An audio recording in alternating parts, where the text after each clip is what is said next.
There was a time above, a time before. There were perfect things, diamond absolutes. Things fall, things on Earth. The DCEU, a decade of heroes, villains, and wait, where are we going?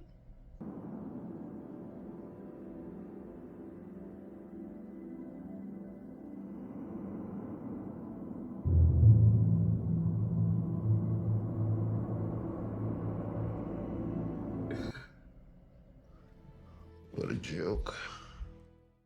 The irony is that it wasn't a joke and was criticized for how seriously it took itself.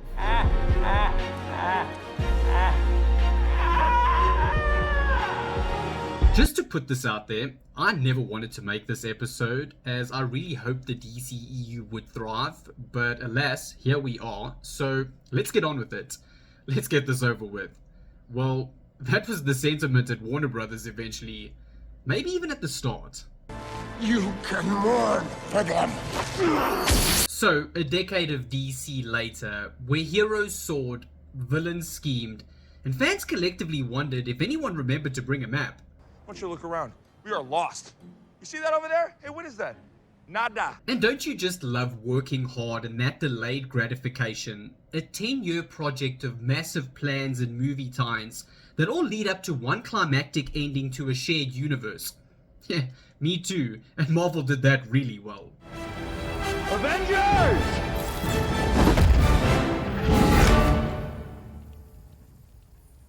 Assemble. DC, on the other hand, had more troubles dealing with the villains of management than the ones they included in their films. This instead was more like a 10-year project that led absolutely nowhere, and now we're back at what DC does best, reboots. You know what you have to do, mate. Clear the board. Start again. Another flashpoint. And a reset starting again with another new Superman movie, and the promise again of a shared universe.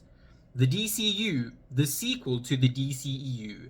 And normally, third time's the charm, but let's hope for one time sooner with our second go round. But here we are, 10 years on from its inception, going on 11, a period that saw the beginning and ending of the DCEU, a glorious and incohesive mess of a shared universe that quite frankly lost all of its structure after the fiasco that was Justice League, and I'm not getting into that as that's an episode on its own.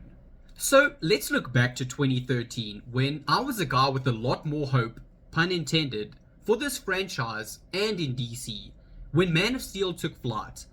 And much like the effect the 1978 film had in making audiences believe a man can fly, this film made me believe it, and made me realize for the first time in my life that I could have a man crush. I'm here to help.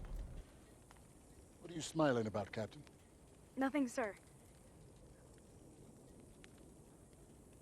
I just think he's kind of hot. Man of Steel not only became the first film that I returned to cinemas for a second viewing, but the first film I viewed in cinemas 5 times.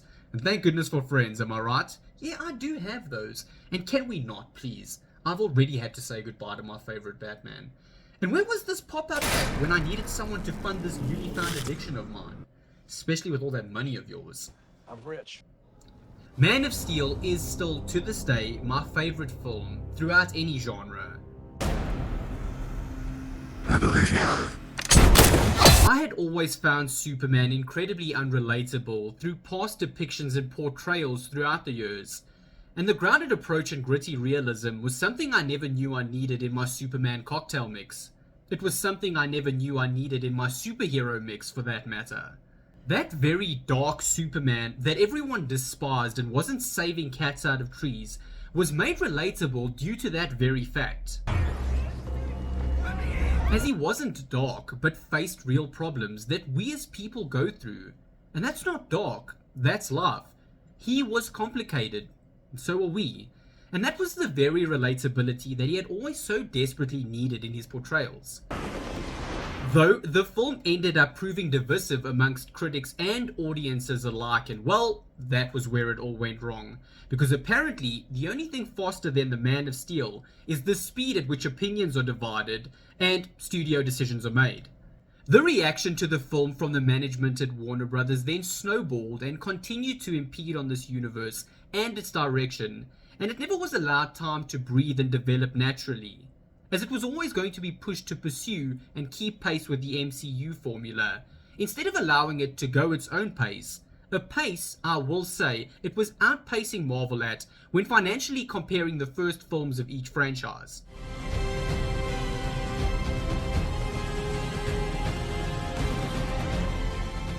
Man of Steel proved profitable, but not enough, and every decision thereafter was one more nail in the coffin. I had always thought the Man of Steel's toughest foe was Doomsday, or perhaps Darkseid, but not the bottom line. But Man of Steel was action-packed, and had an emotional depth that had never been done before, or had never been achieved in bringing the atmosphere illustrated in the comics or cartoon series to life, with some of the best fight scenes in a superhero movie to this day still, and a third act that, despite being called destruction porn from one perspective, to me, truly gave the Man of Steel a test fitting for his strength, so that he could show the hero he was, despite the circumstances and with all the odds stacked against him. With a budget of $225 million and a total box office haul of $668 million, a profit margin of $42.7 million wasn't ideal. But what is often overlooked or not even known to some is that $160 million of that budget, which at that time was in itself a record, so 3/4 of the budget, was already recouped through product placement in the film. Thank you, Colonel.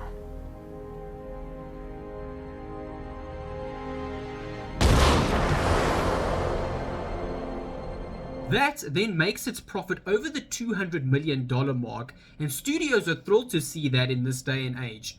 That profit margin also puts it closest to DC's most profitable film of all time. But so, the universe continued. The follow-up then saw The Dark Knight enter the DCEU, and fittingly, as Frank Miller's The Dark Knight was clearly the template for Ben Affleck's Batman. The film pitted our two favorite heroes and their ideals against one another, but that then proved to be the next divisive entry into the franchise, which it would seem is Zack Snyder's speciality at this point. From the moment Ben Affleck was cast, division reigned and split opinions like pineapple on pizza or that multicolored dress, but now even the polls show that Affleck is, on average, everyone's favorite Batman, even edging out Michael Keaton. But back to Batman v Superman, the ambitious crossover film that was initially planned as a two-parter, to allow more time and focus on these two massive icons sharing the screen together for the very first time. And that was instead crammed into the 2.5-hour theatrical release. And had they opted for the 3-hour Ultimate Edition, I may not have been making this episode.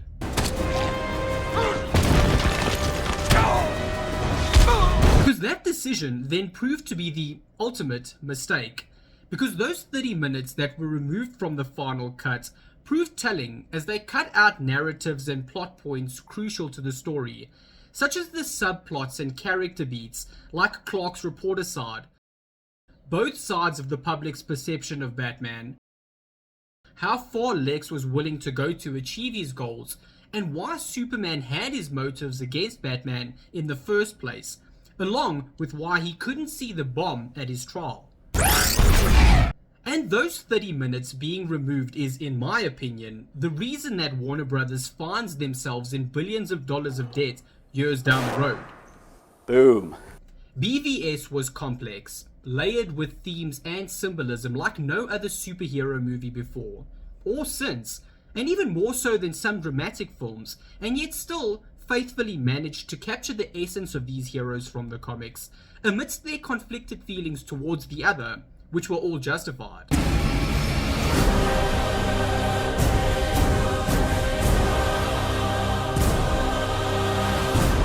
This film is a masterpiece, not only in its own right as a superhero movie masterpiece, but as a cinematic masterpiece too. It's a triumph. Yes, Enjoy. thank you. It did well at the box office with an $873 million haul against a $250 million budget, which puts it among the most profitable films of the DCEU. And it also raked in an additional $82 million in DVD and Blu-ray sales, which put it on the list of the best-selling Blu-rays of all time. BVS showcased a Batman that we'd never seen before, and using Bruce's perspective on Man of Steel's carnage and destruction as his viewpoint to set up this clash of the Titans was not only genius, but the perfect way to follow up on what the first film had done and use it as a basis for the next one, as Zack Snyder's Justice League would go on to do thereafter. Though, in hindsight, which unfortunately always comes too late and is in 2020, this one came in 4K Ultra HD, as this went on to become a massive film and is still discussed to this day. I don't understand. And is by definition a cult classic. The DCEU then went a little crazy, both in their reactions to the public reception of the first two films and with their next entry, Suicide Squad. The film ended up suffering the same treatment as Justice League, albeit in a lesser extent. Oh, I'm not gonna kill you. I'm just gonna hurt you. Really, really bad. And with the Ayer cut yet to see the light of day, we only have the theatrical cut to look back on, assess, and discuss. It was bold and loud with an amazing visual palette, poorly paced, but was it entertaining? The film was both a hit and miss, and divided opinions yet again, which seems to be the only consistent in the DCEU. There were strong performances in the film, most notably Margot Robbie's Harley Quinn, and costume and makeup design that proved award-winning at the Oscars.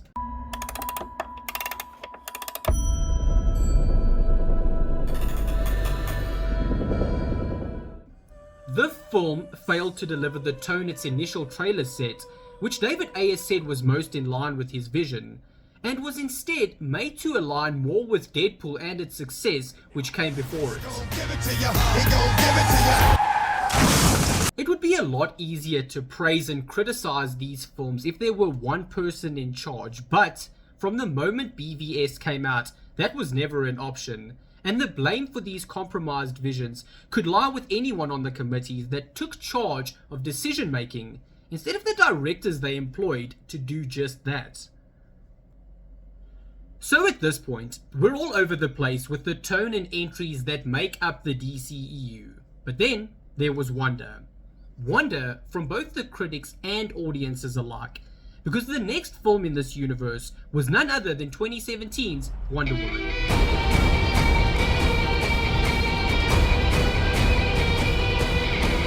Because finally, Wonder was not just in the title, but in the script. Wonder Woman was a huge success and stride in winning over audiences and in its commercial performance. The film was the perfect first for one of the first female superheroes ever created, and was the perfect first for a character who had yet to experience the silver screen. The film was the epitome of not only a great heroine story, but of a great superhero story. It left not only young girls and women inspired, but everyone for that matter. The perfect representation of a hero, inspiring all through the character they show in the face of adversity. Wonder Woman was one hell of a heroine, and Wonder Woman was one hell of a film. From action to heart and humor, with an iconic scene that sent superhero shivers down the spine, the film was hailed as the best of the DCEU and had everyone believing that DC had finally found their groove, and that the DCEU was on the right track, until it derailed with the very next entry in the infamous theatrical cut of Justice League. Justice League, or more commonly known as Justice League, saw Joss Whedon step in to take over from Zack Snyder after he left to deal with a family tragedy, and well, that's all there is to say. But I guess I'll say some more if I have to, Because if you thought that Justice League couldn't divide opinion more than BVS, well, this was the equivalent of bringing a water gun to a Darkseid fight. Warner Brothers lost faith in Snyder and his vision and brought in the last guy to hail a superhero team-up film, The Avengers as Joss Whedon. Snyder's tone was abandoned as they aimed for a brighter approach with humor and lightheartedness in a franchise that had been criticized for being too dark and serious. The very same thing that no one seemed to mind when Zack Snyder's Justice League came to be years after, and relentless hashtagging, release the Snyder Cut. Justice League was an incoherent mess, and will forever have fans upset at Henry Cavill's moustache, which he couldn't remove due to contractual obligations of his other film. But that didn't stop Warner Brothers from trying. Justice League was choppy, had cringy dialogue, bad portrayals of our heroes, and went out of its way to prove that the Justice League are useless without Superman. The film had an inflated budget for all these super-powered heroes, but couldn't replicate that power in its box office performance, grossing only $661 million against a mammoth budget of $300 million, and losing Warner Brothers $60 million in the process. Dostoevsky! The film, again and true to the tone of the DCEU, was met with divisive opinions, and despite being the film that was supposed to blow up and expand this universe, ended up just blowing it up entirely. As much as they tried to continue this universe, they could never really replicate its early success, despite one tidal wave of an accomplishment in the follow-up, Aquaman, who was one of the few members of the League to receive a follow-up film, along with Wonder Woman and The Flash, but those didn't end up making as much of a splash. Aquaman defied all that came before it and blew us all out of the water, and went on to become DC's highest-grossing film of all time. A fish out of water with its success, but that didn't stop the DCEU from being consistent again, as it too proved divisive. That didn't hinder people from flooding the cinemas to see it though. And it proved that even underwater superheroes can rise to the surface of the box office charts. Aquaman was an all-out assault on the senses. His loyalty is to the sun. A complaint from some, but what I loved most. It was a visual wonder. The scope and scale of the visual effects were grand to immerse and transport you to the underwater city of Atlantis. And as hard as they went on the visual effects, they went just as hard on the action, which kept the same standard. This film was underwater Star Wars, and Aquaman was Luke Skywalker with the trident, and as a Star Wars fan, I was there for it. Aquaman had been the butt of Justice League jokes for years, but this film was a major facelift for the character's reputation, and solidified him as a serious hero, and this franchise as a massively successful one. Because on a budget of $160 million, it grossed $1.152 billion and netted Warner Brothers $256 million in profit. This is where Snyder exited the equation entirely and new people were put in charge, and they used that charge to electrify the next DCEU film in Shazam! The film had a modest budget and proved fruitful and a success. The movie was fun and seen as an improvement over what they deemed a dark, colorless and depressing universe so far. The sentiment I never shared. Up to this point, and especially in Snyder's work, he'd been criticized for style over substance, but opting for bright colors and humor are the exact embodiment of this criticism, focusing on style over substance. Shazam was very well received. It was warm, funny, and proved entertaining with mature views sprinkled in, but it very much aligned with the plan to MCUify the DCEU.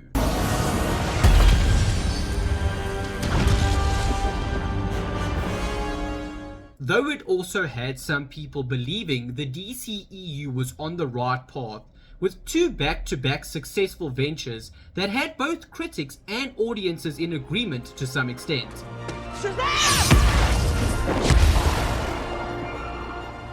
This structure went out of the window here as the cohesion disappeared, as every entry from this point on felt like its own standalone project, even when they did use returning characters or were supposedly set in the same shared universe.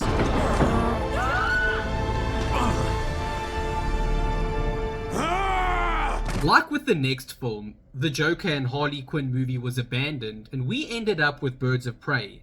And for fans of these characters in the comics, this film was just not it, because they barely, if at all, resembled the actual Birds of Prey.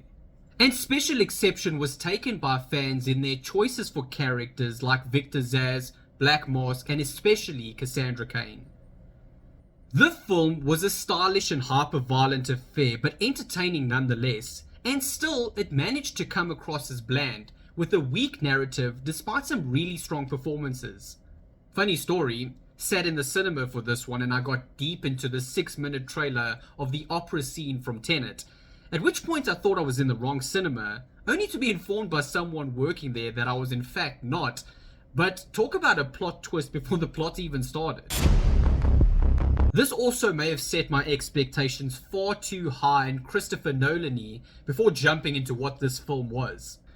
Birds of Prey and the fantabulous emancipation of one Harley Quinn. That is one mouthful of a title. Much like Shazam before it, came with a modest budget of only $82 million, but was by no means as successful, bringing in only $201.8 million.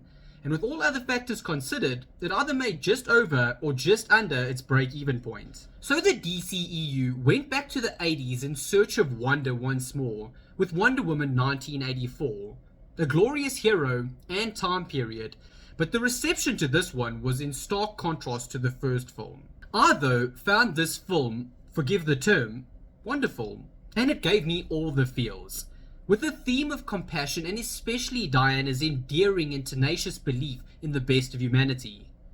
This film had some really great moments, like Wonder Woman's first flight, but it was also cliche and cheesy. It had certain choices that didn't quite sit well, and despite how great Kristen and Pedro were, they couldn't save these weakly written villains. The film had a production budget of $200 million, but with the pandemic affecting cinema going, and with the simultaneous same-day release on HBO Max, it didn't soar anywhere near the first film's box office, only lassoing in $170 million of that. So, by no means a success for Warner Brothers. Then 2021 came about and it was like the Justice League of fans uniting in order to unite the Justice League on screen, because after 5 years of battling Warner Brothers, He's never fought us. Not us united. and 5 years of not relenting, Warner Brothers gave us the Snyder Cut. And if their aim was just to appease the fans with this one, well, it succeeded. And it could not have gone more wrong.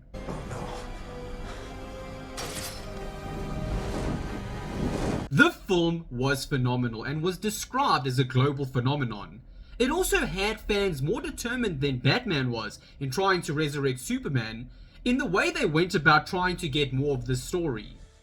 Hashtag restore the Snyderverse. The thing is, it naturally had fans excited for what comes next, especially with how this film plays out and ended, and they could be forgiven for wanting part 2, albeit more than 5 years after the first one came out. The film proved to be anything but a few extra scenes left out of the theatrical cut. The tone, narrative, character arcs and action were one full Kryptonian stronger than the one they released in cinemas. The film was a different monster entirely, as was the monster in this movie, whose essence was better captured from motive to aesthetic.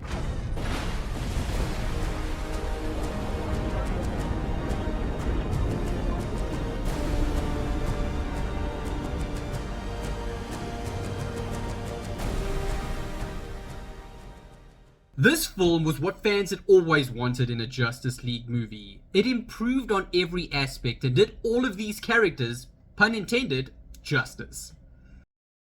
The film also went on to win an Oscar after beating out Spider-Man No Way Home for the Oscars cheer moment.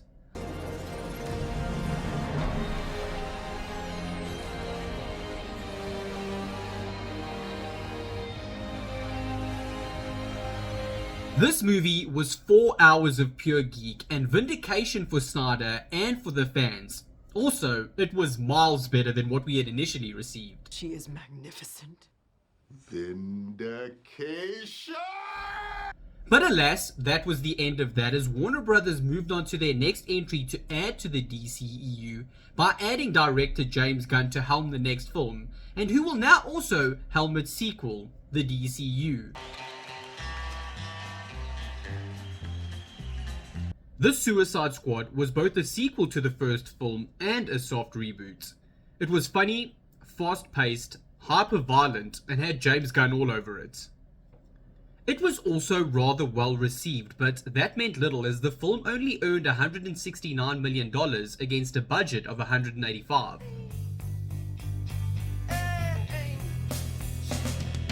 The film did though release during the pandemic period, which definitely affected its box office results, as well as the same day release on HBO Max, like with Wonder Woman 1984 before it. And the film ended up losing Warner Brothers in excess of $100 million.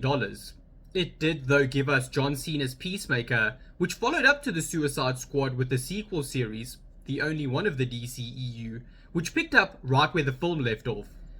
James Gunn took charge of this one too and delivered a goofy superhero series for the bucket-headed hero. It was well received by a portion of the fans, and it was a massive success for HBO Max. It had some really great moments, but it also had moments where it fell flat, especially on the humor front. It had intense action, and it was your typical DCEU piece of content, both in what it offered and in how it divided opinion.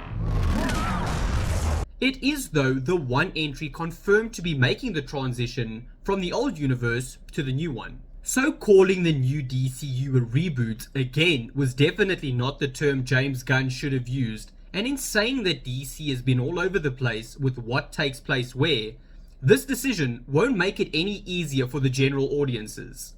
With the claims saying season 1 was set in the DCEU and the second season being set and taking place in the new DCU. All in all, a successful entry to the franchise, albeit on the series front. But back to the cinematic side where they were not doing so well. They turned to another wrestler turned actor because DC then felt it time to electrify things and used the People's Champ to do so. Finally bringing The Rock's Black Adam to life 15 years after he was initially cast as the character in 2007. This movie was your typical DCEU entry, fitting right in with its divisive receptions, as the critics hated it, but the fans ate it up. It was epic on every level, and had standout performances, including Aldous Hodge's Hawkman, and especially Pierce Brosnan's Dr. Fate. This film was electrifying and confirmed The Rock as Black Adam.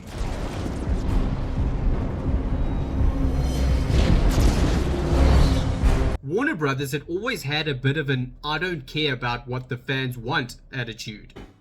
Well, I do. The Rock, on the other hand, had a different opinion, and not only delivered this film and a compelling take on Shazam's arch nemesis, but took the fight beyond the JLA and Sabak to the people at Warner Brothers, to finally bring back the Man of Steel for his first real appearance since 2016's Batman vs Superman, which would also somehow prove to be his last. Warner Brothers allowed Henry Cavill to make a statement saying that he was back and excited for what was to come, with the promise of a Black Adam v Superman showdown. All the while knowing that James Gunn's Superman movie was already in development and that he had no plans for Henry Cavill to be his Superman in the new DCU. Black Adam turned out to be one of the more profitable entries to the DCEU.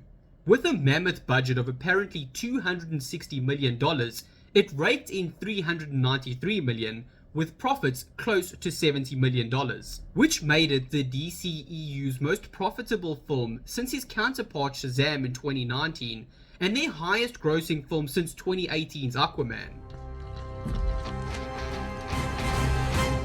Permission to come aboard. And in recent times, and with what followed the next year, they would have done anything to replicate that success, despite it being panned as a bit of a failure. So at this point, James Gunn went on to announce his slate for the DCU, which was most probably the worst thing that he could have done, and the results justify me saying that.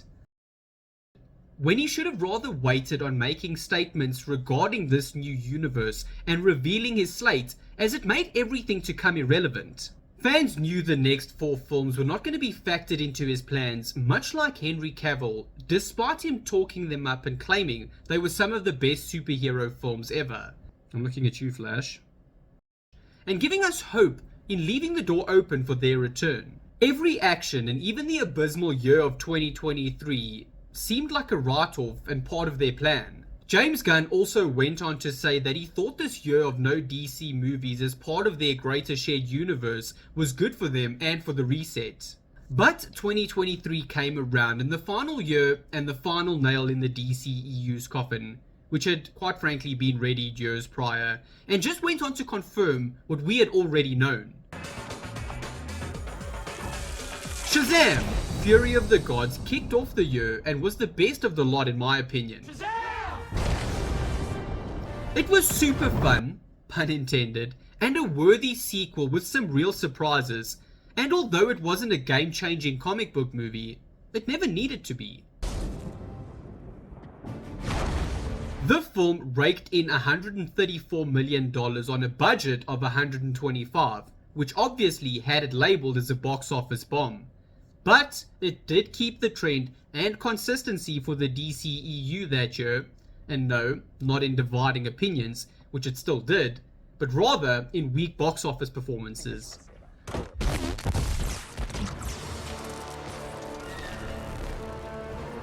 Then the worst of the bunch, the most delayed of the bunch, The Flash, raced into cinemas, and I say raced, but it was more like a slow crawl. The film was announced weeks after the Flash TV series began airing back in 2014, and that started, ran for 9 seasons, and ended before this film hit the silver screen. The movie was an absolute disaster and had people split once more. Fans either loved it or hated it, and I definitely came down on the latter. And their decision to do their own version of Flashpoint failed dismally, and as great as it was to see Michael Keaton back as Batman again, it felt like nostalgia bait that didn't really aid the story well. The film had a massive budget and massively underperformed, raking in the most disappointing of totals at $271 million, against a budget of $220 million, losing Warner Brothers $200 million in the process.